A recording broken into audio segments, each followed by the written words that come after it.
Howdy folks, and I hope you're all fit and well wherever you are in collecting land. And as always, a massive welcome back to the channel for another 2 for the price of 1 1/6 scale review. Today we're going to be taking a deep dive into Pure Art's take on the male V figure and Yaiba Kusanagi bike from CD Projekt Red's open world video game Cyberpunk 2077.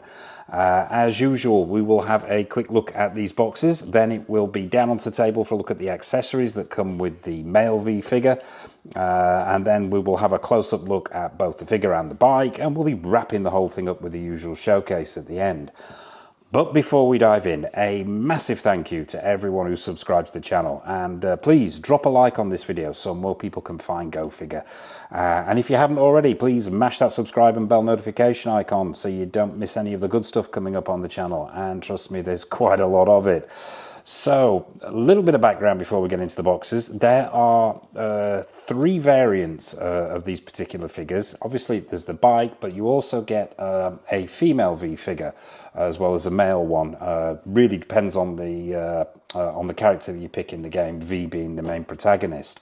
So you can get a combination of bike, male figure, bike, female figure, or bike and both figures if you're wanting to, or just bike on its own. And I think these are still actually available on Pure Art's website. At least they were the last time I checked. So yeah, still available from the manufacturer if you're wanting to pick them up. They were initially released about 2 years ago.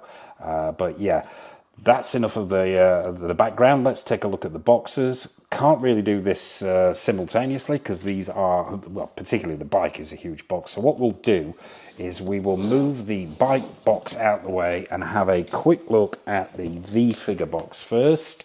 Relatively simple design, slipcover on the front here, and then just a simple card box underneath, but really, really nicely done. These bold yellows and blacks with some hints of red and neon colors in there to reflect the aesthetic of the game itself. So yeah, on the front here you've got this sort of almost rezzed out image of V himself, which I believe is the figure, with some highlights in the collar area there. It says V in the top right hand corner, Cyberpunk 2077 in the game font logo there at the bottom, and it's got this sort of broken computerized cyberpunk style imaging on it. Around the side it's just a continuation of that line there, continuation around there as well, just as Pure Arts at the bottom there, purearts.com. Around the back you've got the logo for Johnny Silverhand's band Samurai, and this, as I say, whole thing lifts off. It's a slipcover design. If I can get my hand in here, just bear with me, we'll do this from the front. When you take it off, pretty much just left with the yellow box underneath and a sort of grayscale cityscape in the background with some palm trees and skyscrapers and so on. So yeah, that's the V figure box. We'll have a quick look at the Yaiba Kusanagi box, bring that back in, and it's pretty much the same story here with this.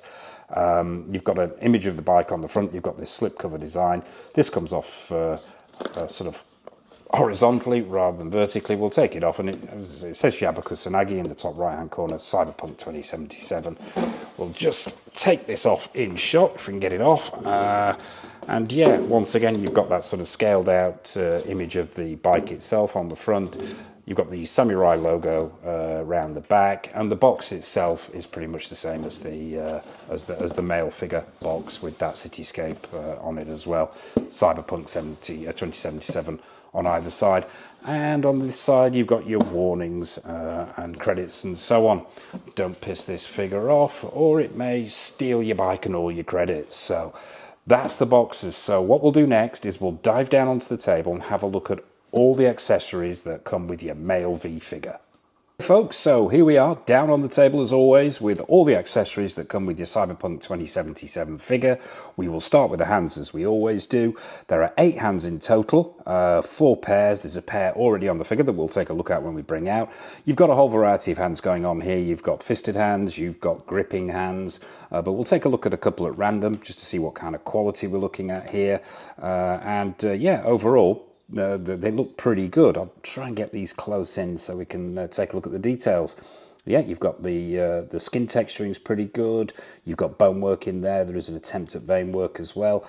The creasing's perhaps not the best on the knuckles or in the palms, but it's there is an attempt there at creasing, and there's also an attempt at fingernails there, but perhaps not the best I've ever seen. But overall, yeah, they're pretty good hands.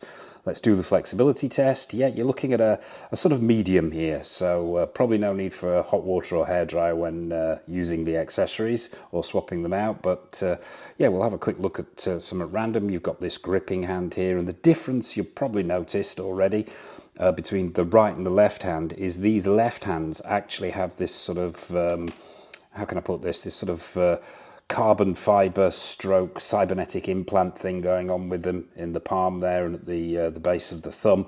It's sort of sculpted in to look maybe like a carbon fiber weave if the light's catching that. And then it's got a black paint application on there. Pretty good, looks effective. Just in the gripping hands, there's no continuation of that sort of 4-type symbol at the base of the forefinger there. I'm assuming that's because it would probably scratch when you're having it gripping accessories. But yeah, nice touch, screen accurate, and overall a good set of hands from Pure Art. So we'll put those to one side, get the mundane stuff out of the way. You get a set of instructions with this figure.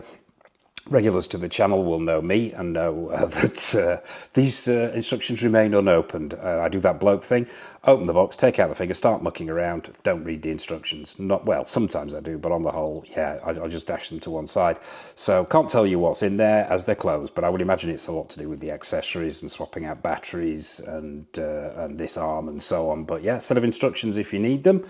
What else? While we're on hands and arms, let's take a look at this rather fantastic piece. Now, this is the left arm, V's left arm, which is completely swappable using this this particular piece here. Swaps at the elbow.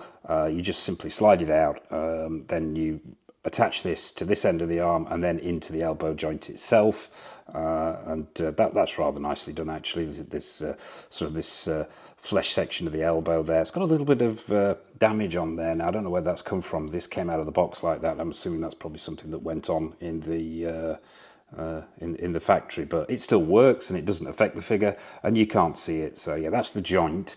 But the arm itself, let's have a close-up look at this. Really, really nicely done here from Pure Arts. You've sort of got this mid-transformation, full transformation almost of the arm into this rather menacing spike stroke spear thing.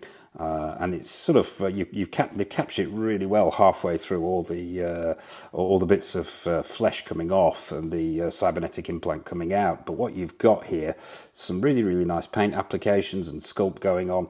You've got sections of the arm lifting off. There's these two sections here. They've got the skin tone on them. Then underneath, you've got all this sort of bits and pieces. There's metal work going on in here. There's sort of these red sections that look almost like tendons. If I can get that close enough in. The back section of the hand is lifting off and you've got this blood spatter paint effect on both ends.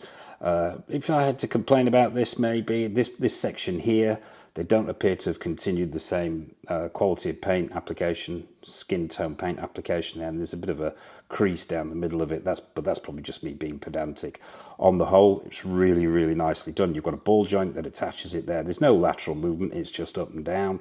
But what you've got emerging from it is this really, really nicely done blue painted spike. Now, or blade, it's all plastic, obviously, but the blue paint applications are really nice. The blade itself in this sort of spear type apparatus is retractable, which is nice to see. So you can have it partially out or fully out. There's some nice paint applications on the on the metal sections there. There's some silver dry brushing to complement that metallic look, and there's even down to some, and I can barely read that, but there's even a sort of registration number on the side of this section here, if I can get that close enough in. Really, really fine detail going on here, and just a really, really nice looking piece from Pure Art. So yeah, that's the swap out cybernetic arm. We'll pop that to one side. We've mentioned that elbow joint. Let's take a look at his weapons. Comes with two weapons. There's the handgun. Now, once again, all one piece of sculpted plastic, pretty screen accurate as far as I can tell. I have played this game to death, and yeah, the gun itself looks pretty on point. It's a little bit simplistic in its paint applications. You've got these sort of silver sections at the muzzle there and at the back and on the clip. I'm not sure if this clip's removable, to be honest with you. I have never tried to remove this clip since I got my hands on this figure. Doesn't feel like it is. I'm not going to force it. But yeah, it may very well be. But it looks like there's a gap there, and it looks like it wants to come out. And yeah, oh, there is some movement. It is going to come out. Yeah, so I'm suspecting that is a removable clip with enough brute force. But yeah, it's not happening. We'll leave it where it is for the time being. So yeah, I suspect that is removable, but not today. Thank you. So. What else do you have? There's some fine detailings on the muzzle there. There's some bits of writing that I can barely make out. It does say Militech on the barrel there, and it says 9mm there in the ejection port. And you've got this removable back section as well, which can sort of have a cocking action to it as well. Not the best paint applications I've ever seen, but pretty good sculpt and screen accurate. So that's the handgun. We'll take a look at the other weapon. Now, this is a beast, this thing. It really is. It's huge, and I really, really do like this. And I think the paint applications and sculpt here are actually a lot better than the handgun. Screen accuracy, absolutely on point. Paint applications are really good. You've got this sort of silver, this gunmetal paint application on the main body of the gun itself. Then you've got slightly more olive green underneath in what I believe is the ammunition chamber. You've got a belt feed situation going on here, and there's blue and yellow paint applications on the belt feed going through the gun, and there's all kinds of bits of writing on there and warnings and so on, and exceptionally accurate. I mean, it's just restricted to corporate law enforcement use only on the ammunition chamber there, but just very, very well done. There's orange paint applications, silver paint applications to pick out the details. Just overall, it's a really, really nicely done piece, and it's got a lot of moving sections. There's a tripod at the front there, so you can have it down for stability or just resting. There's a movable stock at the back as well, I believe. Yeah, that stock moves in and out at the back. So you can really muck about with this thing, and I think it really, really is impressive. There's a carry handle as well. So overall, yeah, great sculpt, great screen accuracy, and lovely paint applications. So a huge thumbs up and props to Pure Arts there. So we'll pop that to one side. Talking Militech, you also get the Militech Spider Drone included, which is a really nice addition from Pure Arts. Do love this little thing. All plastic, very, very screen accurate. You've got some black paint applications on there to give it that sort of metallic look. It says Militech on the back there, if the light will pick that up. There's stickers on each of the limbs, once again saying Militech. The head of the drone is jointed, so it can move from right to left. There's no forward and backward movement, but up and down rather, but it will move from side to side. And each of these arms is jointed in 3 places, so you compose this little guy. So you've got the joint where it actually joins the main body, will move either side. And then 3 joints, one sort of one about halfway and then one just towards the end. And you can really muck about with this. So you can have it sort of collapsed or stood up with the arms down. You can really play around with it and pick the position you want to have it in your display. So yeah, nice touch from Pure Arts, nice addition. Looks good, looks screen accurate, and a lot of fun to muck about with. So yeah, that's the Militech droid. What else? Bag of batteries, nice to see, which is for all the light up features, which we'll take a look at when we bring the figure out. And finally, the stand. And I do like this stand. I think it's quite nicely done here from Pure Arts. They could have just gone for a bog standard black base, but they didn't. They put a bit of thought and a bit of effort into it. It's all one piece of sculpted plastic. On the bottom there, it says Cyberpunk 2077, CD Projekt Red, Pure Arts. Would have been nice to see some felt feet on this, so to give it a bit more adhesion in the display. But overall, it's nicely done, and I do like the top of this. And they've done it in that sort of cyberpunk effect. It keeps the it sort of reflects the aesthetic of the game. With this sort of super high-tech look. But you've got this silver section painted at the back there. Then you've got this yellow line, which is not painted on. This is actually a plastic inlay in the base itself that runs the length of the base, and just all this little detailing going on. On the front, Cyberpunk 2077, and I believe that is a metal nameplate, which is nice to see with the Cyberpunk logo in yellow, 2077 etched in the front. So yeah, nice base, looks good. Comes with a standard issue crotch grabber. Well, I say a standard issue crotch grabber, slightly different. The peg on this crotch grabber actually, rather than just slotting into a straight hole, so it's got little grippers on either side, so it can be a little bit temperamental when you try and get this thing in, but it will go with a bit of pressure.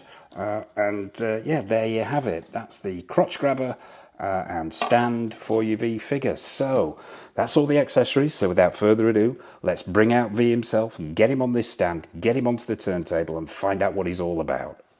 So, folks, here he is. It's V himself. Onto the stand, onto the turntable. Can't give first impressions with this figure because, as I mentioned at the top there, I've had it since it was released. But it's really nice doing these retro reviews sometimes because getting him out of the Detolf, where he's been for quite some time, and getting up close with him again helps me appreciate him again, revisiting him. So, yeah, I think if it was for first impressions, they'd be very, very good. Proportions are on point. The outfit looks screen accurate and really well made. Head sculpt looks good. Overall, yeah, very, very good first impressions in inverted commas, if there were first impressions. But we'll do what we always do. We'll get him off the stand and turntable, get him into shot and take a close-up look at him. So we will start at the bottom and work our way up. And what you're greeted with on his feet are these sort of high-top sneaker boot things, which are screen accurate. These are what he wore in the game. All one piece of sculpted plastic, pegged directly into the legs. No split cut boot design here. You've got forward and lateral and up and down movement, but not a vast amount of up and down, obviously, because they're sort of high tops here. But there is some movement in there. Overall, the sculpt is pretty good. There's some nice paint applications to weather the front there, although the paint applications are a little not as accurate as I'd like to see in these sculpted in laces, slightly off, but it's not a deal breaker. But overall, they're nicely done. And underneath, you have this tread sculpted in with some black dry brushing there to pick out the details and make it look weathered. And the eagle-eyed amongst you will notice that there are two tiny micro switches in the heels of these boots. Now, there is a light-up feature in these boots. We're not going to take a look at it right now because there's light-up features in the Yaiba Kusanagi as well, and we'll do that all in one go. But I have to say, I've got, I wouldn't say mixed feelings. My feelings about the light-up features in the boots, at least, are not particularly positive. What happens is you literally get your finger on the heel of the boot here and pull it forward, and then it's a sort of sliding forward motion.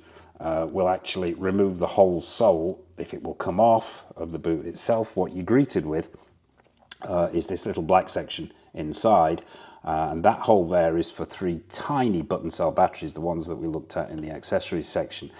Getting them in is an utter nightmare. I mean, regulars to the channel will know I've got sausage fingers.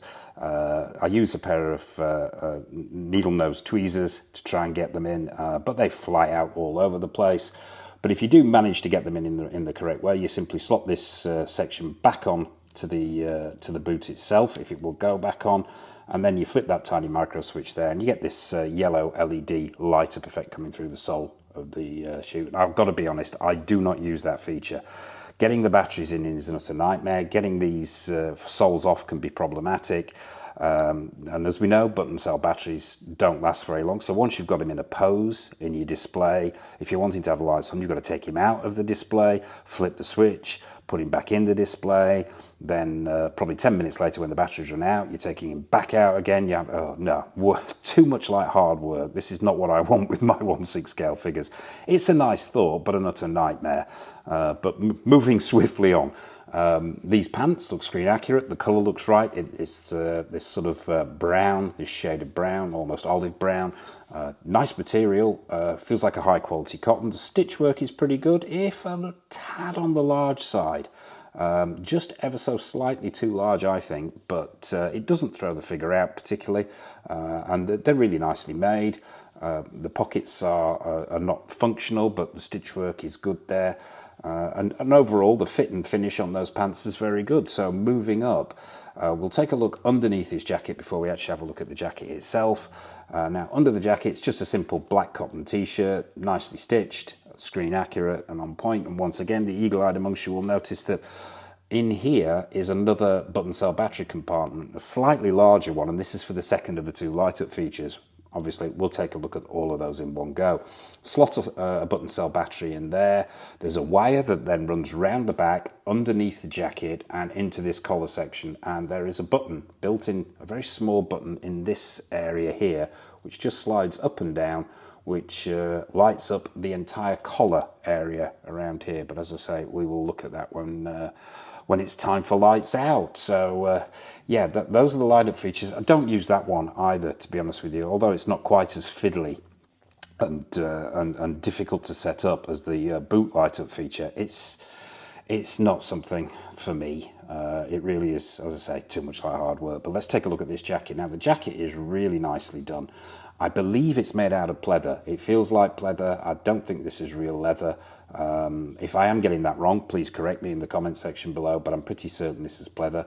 As I say, I've had it from its release. It's been treated with Aerospace 303, and it's standing up pretty well, considering. Yeah, the colour's right with this sort of flight jacket brown. There's some nice detailing on there. You've got these sort of circular sections which are stuck to the shoulder area. There's this ribbing, piping going on through the jacket itself. There's no zip on here, which is fine by me. There's plastic sections on the collar, almost like these sort of, to reflect that cyberpunk aesthetic. These feel like they're made out of rubber rather than plastic, so there's plenty of give in there. You've got this emblem on the shoulder, on the bicep area there, these 3 stars, which is good to see, and screen accurate. The cuffs are done really nicely with this sort of plastic piping around the edges. Around the back, you've got Samurai. Obviously, it's the Johnny Silverhand's band, so you've got the Samurai logo on the back there, which I believe it feels like it may be some kind of transfer. Not 100% certain how they've done that, but it stood the test of time. There's no flaking going on here, and I've had him in a variety of poses. So the jacket's holding up, as is the transfer on the back, and it says Samurai in the collar. The collar itself is a hard plastic, but the way it's been done, it blends in really, really well with the material of the jacket. You can't really see that there's any transition there from pleather to plastic, so nice job from Pure Arts. Articulation.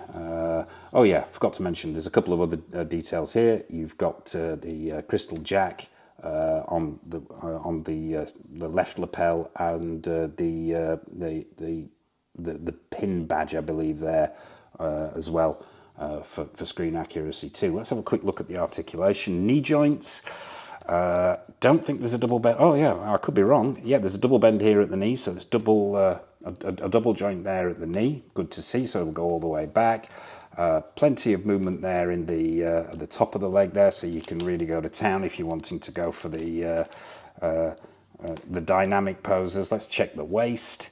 Yeah, good swivel at the waist there, so there's a good twist going on. The arms themselves, although I wouldn't recommend leaving this in a particularly dynamic pose for any length of time. Obviously, pleather in the jacket is going to flake, crack, and just simply fall apart. But the arm itself as well, double jointed, so it will go right up to the shoulder if you're wanting to do that. Let's check the shoulder area itself. Yeah, butterfly joint at the shoulder there. So articulation good. The body itself is not particularly heavy. It's quite a light figure, but the body that Pure Arts have used here feels solid, it feels sturdy, there's no jankiness or looseness, and overall, yeah, it feels like a decent quality body, but it's quite a light figure.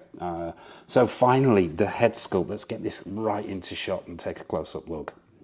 Now, absolutely on point, this head sculpt for screen accuracy. You've got to remember it's coming from a video game, so perhaps the level of detailing is not quite as accurate if we were looking at a big screen movie representation of a character, but still I think it's pretty good.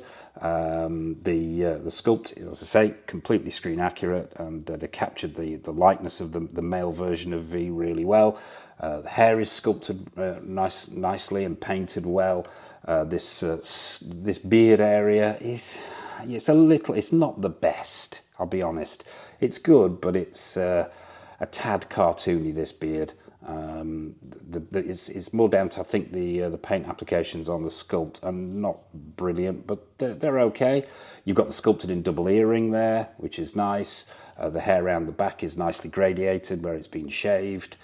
Skin tones are pretty good. The eyes could be better. I think they're a little bit flat. I would like to see them slightly glassier, but I like how they've done the cybernetic detailing in the face there with these sort of, well, not scars, they're joins that run from the top of the ear, under the cheeks, and then up towards the eyes. Overall, yeah, is it the best head sculpt I've seen? No, but is it the worst? No, but it's pretty good. It's a fixed neck head sculpt, so you've got a decent range of motion in there, forward and backward, right and left. Doesn't come with any another swap out head sculpt, so this is the one you get. But overall, yeah, it's pretty good. I wouldn't say it's the best head sculpt I've ever seen, but as a representation of V from the game, I think Pure Arts have nailed it. So there you go. That's V. Well, getting back on the stand and on the turntable. We're not going in for final thoughts just yet. It's going to wrap this whole thing up as a package because that's how this came. As I mentioned at the top there, you can get a combo of the male, the female, the bike, or any variation of that. So what we will do next is we will bring out the Yaiba Kusanagi, have a close-up look at the bike, have a close-up look at the light-up features, and then go in for a roundup and a score on all of them. So without further ado, it's over to the bike. Okay, folks, so here it is. It's the Yaiba Kusanagi itself onto the turntable, and I have to say, this is probably it was the driving factor for me getting this set was this bike. Regulars to the channel will probably be aware. I don't have a vast amount of 6-scale vehicles in the collection, but what tends to dominate are 6-scale bikes, and I do have a number of them, and I've got to say, it's not first impressions again, as with the figure, but this piece is incredibly impressive. Every time I pick it up, every time I look at it, and now having an up close with it, it's stunning. It really, really is absolutely stunning. I'm going to have to do my level best here so that this does not turn into a gush fest. Those who've seen my or watched any of my Don't Make Me Choose clashes of figures and collectibles will probably recognise this from going up against the Kaneda bike from Akira and losing, unfortunately. However, that doesn't mean that this is an inferior piece. I think this is simply stunning, but we'll have a close-up look at it. We'll stop it from spinning and take a close-up look at it. I am going to have to try and keep this to a minimum because I could talk about this piece all night. I think it is absolutely stunning.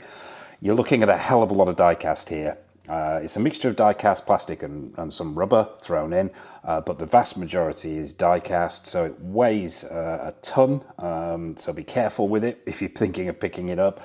But we'll get it off this turntable and have a close-up look at it. And holding this thing with one hand is not the easiest thing in the world. We'll put that turntable to one side and try and get it as close into shot as possible.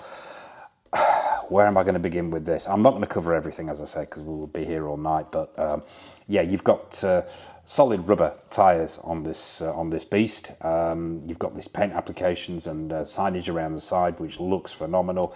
There is a superb amount of weathering going on here. Not too much, not too little. It's on the tyres, as you can see. They're sculpted in tread.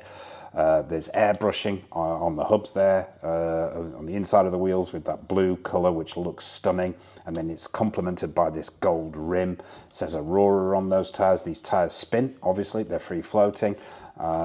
Metal on the inside of the wheels themselves. As I say, combo of plastic and metal going on all through this thing. These sections here are plastic. It's got a kickstand. And I'm doing this quickly, as I say, because I could talk about this piece all night. But yeah, the footrests, the foot pegs are metal. Paint applications are simply stunning here. These deep, vivid reds. The gunmetal areas are beautifully done. The weathering on point. As I say, not too much, not too little. There's sort of a dirt mud effect going on. There's some scratching on the canopy there, even down to some scratching underneath on this cover section at the bottom to give it that realistic feel. all kinds of labeling and stuff going on, and images on this thing. It's just a feast for the eyes. You've got the Militech label there. You've got the caution on the exhaust. You've got directional arrows. It says Yaiba there. The visible suspension under the back here with the springs painted red. Just phenomenal attention to detail, even with the skull and crossbones on the two exhausts on either side. Literally every time I look at this, I find something new to look at. There's something new, a new detail that I pick out every single time. Yeah, I'm lost for words a little bit here. Let's take a look at this front canopy. Really well done. You've got the Samurai logo, Johnny Silverhand's band, obviously, and you've got all kinds of stickers on there and detailing. The front of this bike, I mean, there is a suspension as well, which is it's minor, but it's there. So there's some up and down movement on the front wheel, and I believe there's a little bit on the back as well. Yeah, so you've even got a sort of semi-functioning suspension on there. It says Chrome Manticore on the bottom here. Once again, those the picked out details on the exhaust, and just a superb piece. It displays so well, it photographs so well.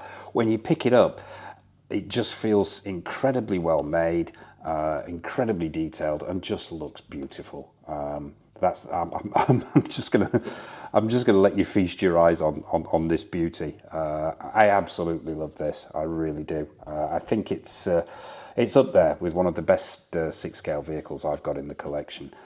But yeah, that front wheel as well has got all that level of detailing going on, and it's just a beautiful piece, beautifully made. And hats off to Pure Arts here. If I was scoring this piece individually, and not as a package with the V figure, it would be a straight 10. No worries on that score. But yeah, I'll just sit here. I'll sit back for a second and absorb the beauty of this thing, and let you share it as well. It has light up features, as I mentioned before. What you've got at the bottom here is if I can hold this with one hand without breaking my wrist, there's a little battery compartment at the bottom there.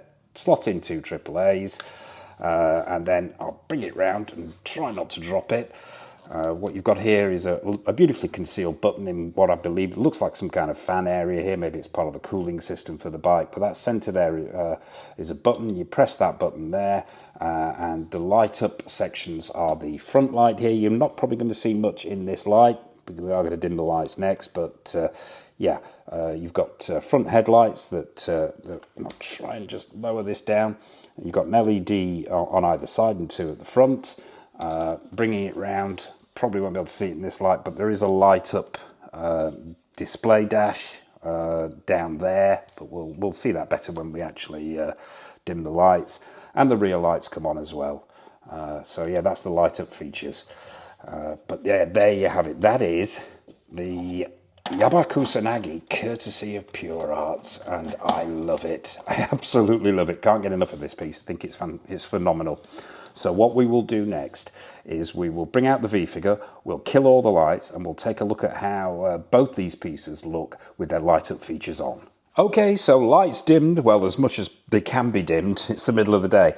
So we can take a quick look at these light-up features. To be honest with you, as I mentioned in the previous section, not something I use with my figures and my vehicles, but yeah, it's a bit half-hearted, but we'll just take a quick look at V. We've got him reclining on the bike here, and take a look at these feet now. They're not the brightest in the world. This right foot here, I believe this is because the batteries are dying in this one, but this one gives you an idea here of of how it lights up, and it sort of lights the sole of the shoe itself, and then the sides. If we had full life batteries in here, you'd have a similar effect going on in this foot. Yeah, it's there. It's a bit of a novelty. It's not something I use, and it's an absolute pain in the arse trying to get those batteries in and out. But that gives you an idea of what it's like. As I say, not something I would use. The collar is a little bit better, in my opinion.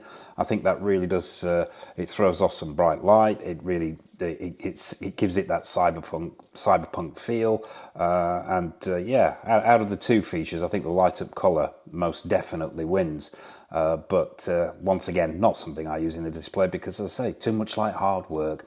Having to constantly swap those batteries out and muck about with it, trying to repose it again. But yeah, so that's the light up features in the V figure. Let's have a quick look at, let's put him to one side and have a quick look at the bike. How these are going to stand up in this lighting is anybody's guess, but that gives you an idea of the headlights. They're pretty bright, but they're very narrow. So, you know, it's really got to be absolutely pitch black to get any benefit from those lights whatsoever. But it looks pretty good. And you've got the rear light as well, the red rear light going on, which is nice and bright. Yeah, bold and effective. And then if I can get this, it might actually be worth going handheld here, but I'll see how we get on with angling the camera in there. Yeah, I think it's more of a reflection of the actual the headlights coming through the dash that give the dash that illuminated quality. I'll just turn them off here and see if there are any other options. No. So not technically an illuminated dashboard there. I think what you've got is just a kickback from the lights, the headlights coming through. Although it could be that there are two separate LEDs. Just bear with me. I'll double check. No, I think it's definitely the lights coming through the headlights coming through the dash, but it does give a slight effect of it being illuminated. So yeah, the light up features, yeah, they're not amazing. It's not on the same level as the BM Project's Canada bike, but it's there. Not something I use, as I mentioned before, but yeah, that gives you an idea of the light up features on the figure and the bike. So let's bring the lights back up and go in for final thoughts on the pair of them.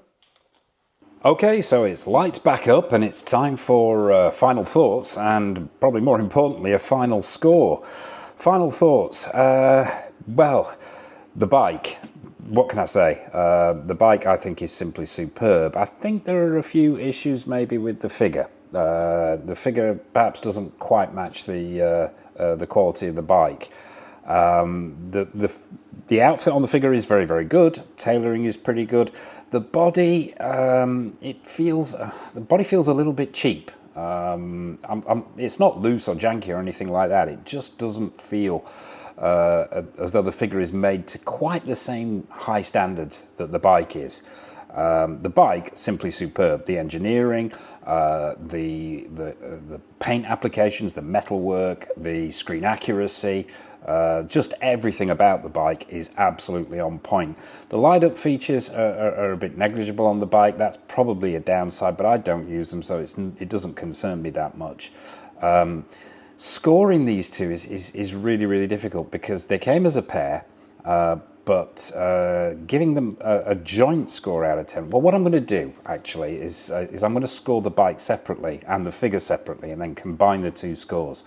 The bike for me is a straight 10. I don't even need to think about that. The paint applications, the screen accuracy, the engineering, just the overall package is simply superb and I cannot recommend it enough. The figure, however, as I say, comes with its issues. The paint applications on that head sculpt are probably not quite as good as they could be. The body isn't quite as good as it could be.